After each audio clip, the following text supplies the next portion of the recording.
کہتے ہیں کہ پیار محبت اندیکھے جذبے ہیں۔ ان کو محسوس کرنا ہر کسی کے بس میں نہیں ہوتا۔ دل میں اٹھنے والی ہر دھڑکن سے خون کا جسم کے انگ انگ میں ڈورنا اور جسم کے ذرے ذرے میں محبت بھر دینا بلا وجہ نہیں ہے۔ کوئی تو مقصد ہے اس جذبے کا۔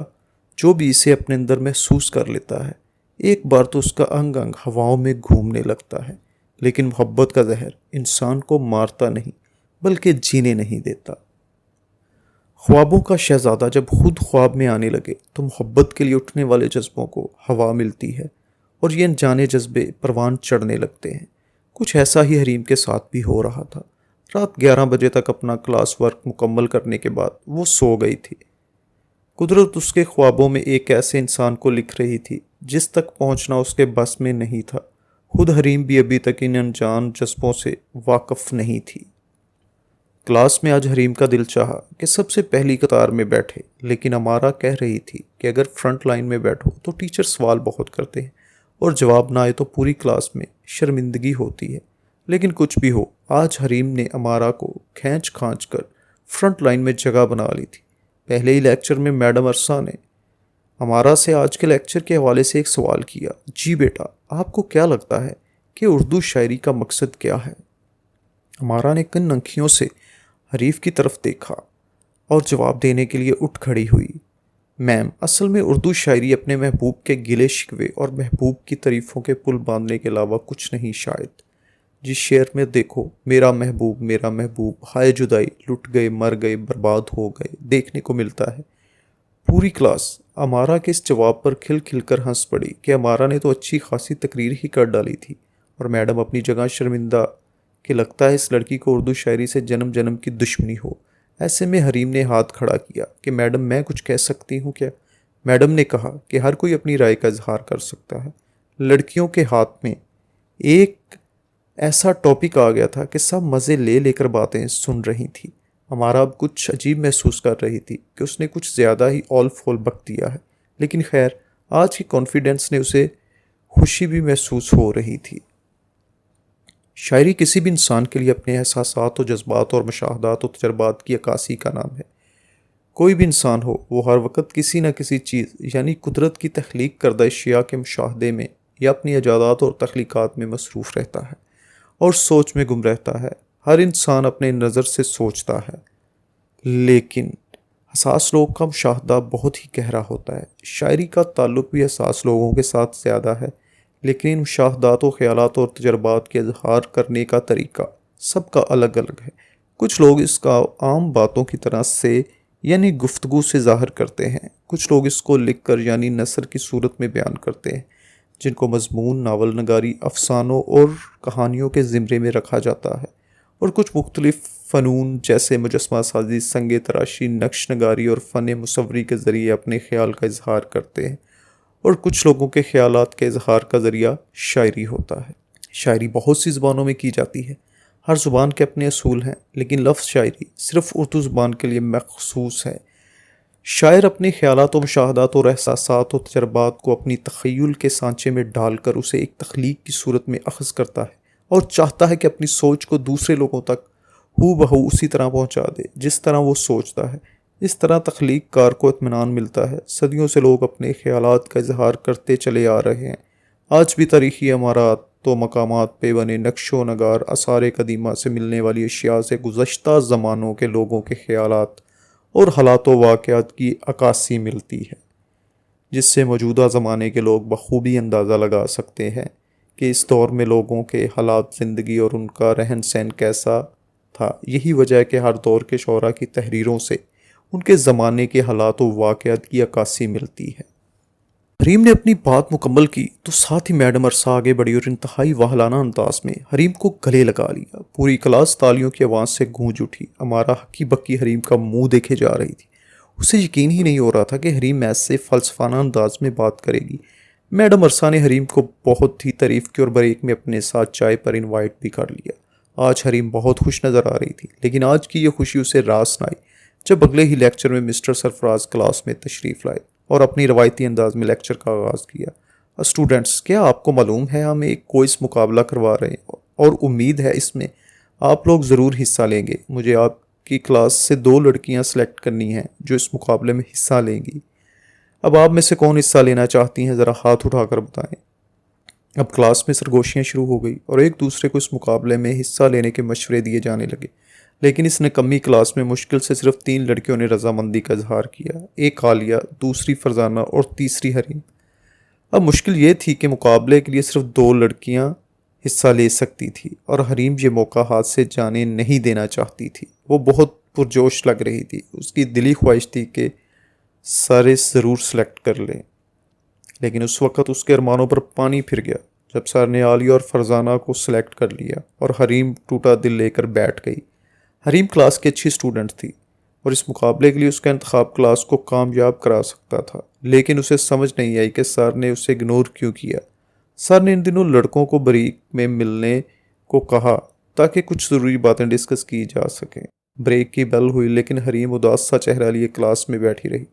امارا نے بہت کوشش کی اسے سمجھانے کی، لیکن وہ دل پہ لیے بیٹھی تھی، اس لیے امارا بھی اس کے ساتھ ہی بیٹھ گئی۔ ارے میری جان حریم، اچھا ہی ہوا سر نے تمہیں سلیکٹ نہیں کیا۔ امارا نے جان بوجھ کر حریم کو تنگ کرنا شروع کر دیا۔ حریم نے ناراضگی سے امارا کی طرف دیکھا اور پوچھا، کیا مطلب ہے تمہارا؟ دیکھو نا، اگر سر تمہیں سلیکٹ کر لیتے تو تم کو اس مقابلے میں مصروف ہو جاتی اور پھر ہمارا کیا ہوتا؟ میں تو اکیلی بور ہو جاتی نا، میرا نہ تمہارے بنا گزارا نہیں ہوتا۔ امارا نے ایسی بے تکی بات کی کہ حریم کھل کھل کر ہنس دی۔ اچھا، یہ ہمارے پاس بھی ایسے فضول سے کاموں کے لیے ٹائم نہیں ہے۔ حریم نے ایک آنکھ دبا کر امارا کی طرف دیکھا۔ اچانک حریم کو ایک جھٹکا لگا، جیسے اسے کچھ یاد آ گیا جو وہ بھولے بیٹھی تھی۔ او یار، مجھے بریک میں میڈم عرصہ نے ملنے کا کہا تھا۔ تم بھی میرے ساتھ چلو، میڈم بہت اچھی ہیں، ہم دونوں ہی چلتے ہیں۔ امارا نے خود بریک میں کلاس سے جانا چاہتی تھی، اس لیے فوراً تیار ہو گئی اور دونوں میڈم کے آفس جانے لگی۔ آفس جانے کے لیے انہیں ایڈمن بلاک جانا پڑا۔ دونوں اپنے ہی خیالوں میں چلی جا رہی تھی اور جیسے ہی راہ داری میں مڑی تو حریم ایک بار پھر سامنے سے آتے ہوئے مسٹر سرفراز کچھ یوں ٹکرائے کہ سرفراز نے اسے تھام نہ لیا ہوتا تو وہ فرش پر گر جاتی۔ دونوں کی نظریں ملی اور سرفراز نے کہا، محترمہ ذرا دیکھ کے چلا کریں، اور لگتا ہی جیسے آپ نے تو مجھ سے ہی ٹکرانے کا ٹھیکہ لے رکھا ہے۔ آئی ایم سوری سر، غلطی ہو گئی۔ حریم سرفراز کی بات سن کر شرم سے پانی پانی ہو گئی۔ دونوں تیزی سے آگے بڑھ گئیں، لیکن اپنا سامنا لے کر واپس آنا پڑا کیونکہ میڈم عرصہ اس ٹائم میٹنگ میں مصروف تھی اور جلدی فارغ ہونے کا امکان بھی نہیں تھا، اس لیے دونوں واپس آ گئی، لیکن اس دفعہ کلاس میں جانے کی بجائے لائبریری کا رخ کیا۔ اس کائنات میں محبت سے بڑھ کر کچھ نہیں، سب کچھ محبت ہے، انسان سے انسان اور پھر انسان سے کائنات اور کائنات سے خدا تک کا سفر محبت کے سوا کچھ نہیں۔ انسان کے لیے ہی یہ کائنات بنائی گئی، گویا جس کو جس سے محبت ہوئی اس نے اسی کی تعریف میں محبت کے حسن کو قلم بند کر دیا۔ میں یہ ضرور کہوں گا، محبت ایک بہت ہی پیارا احساس ہے۔ محبت جیسا احساس جس کے دل میں پیدا ہو جائے وہ محبوب کے لیے کوئی کچھ بھی کرنے کو تیار ہو جاتا ہے۔ جو انسان محبت کے بارے میں جان لیتا ہے پھر وہ اس کائنات اور اللہ سے واقفیت حاصل کر لیتا ہے۔ اگر کسی انسان کے محبت نہیں ہو تو پھر اس دل میں دنیا میں نظریات، سائنس، فلسفہ اور روحانی دنیا کے علم کرنے کا کوئی فائدہ نہیں، کیونکہ دلی لگن محبت ہی آپ کو سب کچھ سکھاتی ہے۔ محبت ہے تو سب کچھ ہے، محبت کے ہونے سے ہی سب کچھ ممکن ہے۔ محبت کا مطلب ایک ہو جانا، اس کائنات سے جڑ جانا، زندگی اور موت سے جڑ جانا، اسی کو محبت کہتے ہیں۔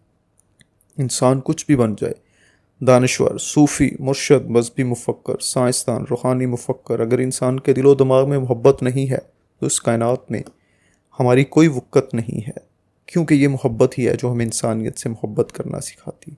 محبت ایک جذبہ، محبت جس کا نام بھی محبت سے لیا جاتا ہے، جو کسی جاندار بے جان چیز کے لیے دل کی گہرائی سے پھوٹتا ہے۔ محبت بے لوث ہوتی ہے، اگر محبت میں بے لوثی نہ ہو تو وہ محبت پاک نہیں ہوتی۔ ایسی محبت جس میں بے لوثی نہ ہو وہ محبت نہیں، دھوکہ ہے، اور وقت گزاری کی محبت ہوتی ہے، جیسے فلرٹ کہا جاتا ہے۔ آخر یہ محبت ہے کیا؟ محبت کو بڑی تحمل مزاجی سے سمجھیں، کیونکہ محبت کا احساس بہت گہرا ہے، اس میں جلد بازی تو بالکل بھی نہیں ہے۔ ہمارا مسئلہ کیا ہے کہ ہم محبت کا تجربہ تو کرتے ہیں، لیکن اس کے احساس کو سمجھنے سے پہلے ہی ہم اس سے نکلنا چاہتے ہیں، محبت کی واردات کا مشاہدہ نہیں کرتے۔ اگر محبت کے احساس کو سمجھیں گے نہیں تو پھر ہمیں محبت کے بارے میں معلوم کیسے ہو؟ ایک بات جو حریم کو بہت پریشان کر رہی تھی وہ یہ کہ سر نے اسے کیوں اگنور کیا۔ اس کی بہت خواہش تھی کہ وہ اس مقابلے میں حصہ لیتی، لیکن جب ایسا نہیں ہوا تو اس کا دل بہت دکھی ہوا۔ گھر آ کر یہی بات سوچ کر اسے نہ جانے کیوں رونا آ گیا، لیکن پھر اسے خود بھی عجیب لگا کہ وہ ایسا کیوں سوچ رہی۔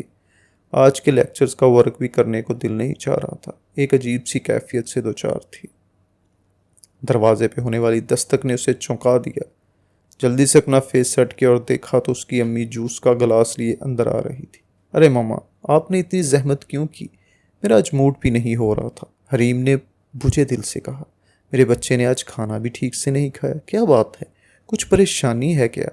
حریم کی امی نے اس کا اداس چہرہ دیکھتے ہوئے پوچھا۔ نہیں ماما، ایسی کوئی بھی بات نہیں، آج کالج میں مارا کے ساتھ لنچ کیا تھا تو بھوک بھی نہیں تھی، اس لیے ہلکا سا کھانا کھایا ہے۔ اچھا میرے بچے، ٹائم پہ سو جانا اور کل میں تمہیں لنچ بنا کے دوں گی، ہمارا اور تم نے وہی کھانا ہے کیونکہ کالج میں پتہ نہیں کیسا کھانا بنتا ہے۔ یہ کہہ کر حریم کی مما نے اس کی پیشانی کا بوسہ لیا اور کمرے سے چلی گئی۔ حریم نے جوس پیا اور جلدی جلدی اپنا کام مکمل کرنے لگی۔ رات کے 12 بجے سے پہلے کلاس ورک مکمل کر کے سونا چاہتی تھی، اس لیے اس کی کوشش یہی تھی کہ جو کام آج نہ ہو سکا کسی صورت مکمل ہو جائے۔ اگلے دن کالج میں پہلے لیکچر سے پہلے ہی اسے اطلاع ملی کہ میڈم عرصہ نے اسے اپنے آفس بلایا ہے۔ حریم جلدی کلاس میں داخل ہوئی۔ کلاس میں ہمارا موجود نہیں تھی، اس لیے حریم اکیلی میڈم کے آفس چل دی۔ میڈم عرصہ کے آفس میں اجازت طلب کرنے کے بعد جیسے ہی اندر قدم رکھا تو انگلش کے ٹیچر سرفراز کو سامنے دیکھ کر ایک بار تو اس کا دل دھک سے رہ گیا۔ تیسرا حصہ جلدی اپلوڈ کر دیا جائے گا، چینل کو سبسکرائب کریں اور بیل آئیکن پہ بھی کلک کریں۔ شکریہ۔